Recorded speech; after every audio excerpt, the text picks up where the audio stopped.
35 people. 35 people in this England squad for the next international break. And we've learned a sum total of absolutely nothing except Tuchel doesn't really like Shaw or Watkins. Everybody else you could imagine is picked here. Everybody. I am not the biggest fan of the international break. I'm not the biggest hater either. There are plenty of people who hate it more, but I was really looking forward to this international break, get an idea who the team might be, who the squad might be, and really kind of go into the World Cup with a good idea of what we're going to do, how we're going to play.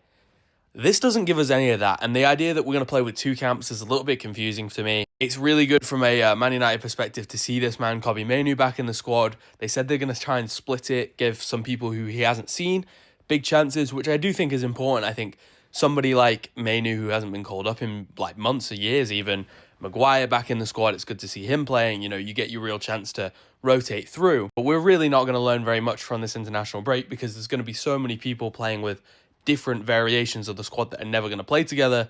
So it's a little bit difficult from an England perspective to actually take anything away. As for the missing people, no Luke Shaw, which I don't mind, to be honest. I think there's still probably a high chance that Tuchel does take Luke Shaw away to America this summer. I think he's just too injury prone, too many issues. He's had some issues at Man United recently.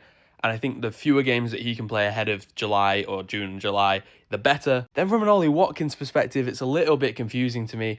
Dom Solanke, Calvert-Lewin, they're both in better form, I would argue. Maybe Solanke over Watkins is a little bit crazy. Watkins hasn't had his best in terms of how he's played this season, but I think he's the best option off the bench because when you play Kane, you have to play Bellingham.